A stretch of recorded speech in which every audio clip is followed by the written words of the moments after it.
நான் பிரெக்னெண்டா இருந்தப்ப எனக்கு சரியா தூக்கமே வராது.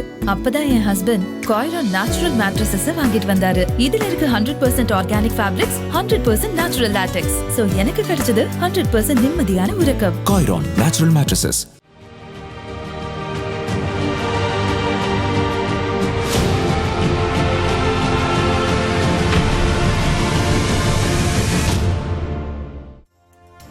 கடலூரில் மின்னணு வாக்குப்பதிவு இயந்திரங்களில் வேட்பாளரின் பெயர் சின்னம் பொருத்தும் பணி தொடங்கி நடைபெற்று வருகிறது. கூடுதல் தகவல்களோடு இணைகிறார் நமது செய்தியாளர் ஸ்ரீதர். அவரிடம் பேசலாம். ஸ்ரீதர், யாருடைய மேற்பார்வையின் கீழ் இந்த பணிகள் நடைபெறுகிறது? அங்க பணி நடக்கும் இடத்தில் என்ன மாதிரியான கட்டுப்பாடுகள் விதிக்கப்பட்டிருக்கு? பாதுகாப்பு ஏற்பாடுகள் என்ன செய்யப்பட்டிருக்கு?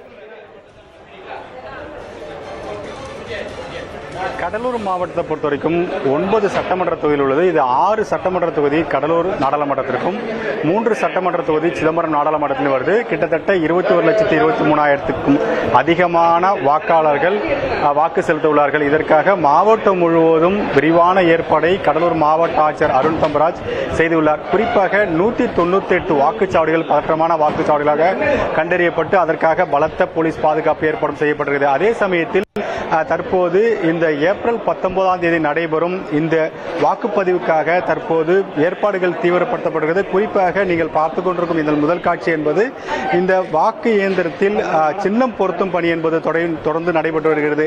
சற்று முன் தொடங்கிய இந்த பணி என்பது தொடர்ந்து நடைபெற்று வரும் காரணத்தினால் இந்த தாலுகா அலுவலகத்தில் ஒட்டுமொத்தமாக துணை ராணுவ பாதுகாப்பு என்பது போடப்பட்டிருக்கிறது. வெளியிலிருந்து எந்த நபரும் உள்ளே அனுமதிக்கப்படுவதில்லை. உள்ளே ஏற்கனவே கொடுக்கப்பட்ட அடையாள அட்டை கொடுக்கப்பட்ட அதிகாரிகள் மட்டுமே இங்கு வந்து இந்த பணியை மேற்கொள்கிறார்கள். மாவட்ட ஆட்சியர் கடலூர் மாவட்டத்தில் உள்ள 9 தாலுகா அலுவலகத்திற்கும் சென்று நேரடியாக ஆய்வு மேற்கொள்கிறார். எந்த விதமான சிறு தவறு கூட ஏற்பட்டுவிடக்கூடாது. குறிப்பாக இந்த பணி என்பது சம்பந்தப்பட்ட கட்சி முகவர்களுடன் முன்னிலையில் தான் நடைபெறுகிறது. ஒவ்வொரு வேட்பாளரின் முகவர்கள் இங்கு வந்து அனுமதிக்கப்பட்டிருக்கிறார்கள்.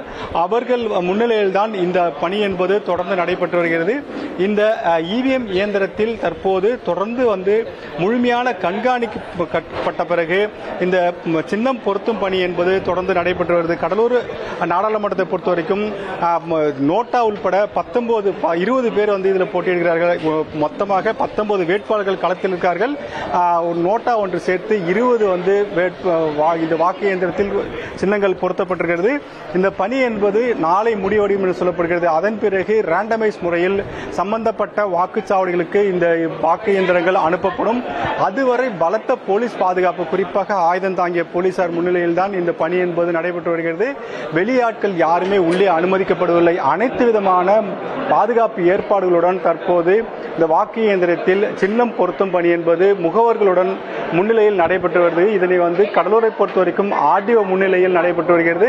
ஒவ்வொரு தாலுகாவிலும் வட்டாட்சியர் உள்ளிட்ட அதிகாரிகள் முன்னிலையில் தான் இந்த பணி என்பது தொடர்ந்து நடைபெற்றது. தொடர்ந்து மாவட்ட ஆட்சியர் அருண் தம்பராஜ் அனைத்து பகுதிகளுக்கும் நேரில் சென்று கண்காணித்து வருகிறார். அது மட்டுமில்லாமல் வெளியாட்கள் யாருமே உள்ளே வராத அளவுக்கு தடை செய்யப்பட்டிருக்கிறது. வரும் 19ஆம் தேதி வாக்குப்பதிவு நடைபெறவிருக்கிறது.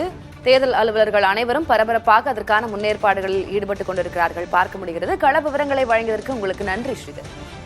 நான் பிரெக்னெண்டா இருந்தப்ப எனக்கு சரியா தூக்கமே வராது. அப்பதான் என் ஹஸ்பண்ட் காய்ரான் நேச்சுரல் மேட்ரஸஸ் வாங்கிட்டு வந்தாரு. இதுல இருக்கு 100% organic fabrics, 100% natural latex. So எனக்கு கிடைச்சது 100% நிம்மதியான உறக்கம். காய்ரான் நேச்சுரல் மேட்ரஸஸ்.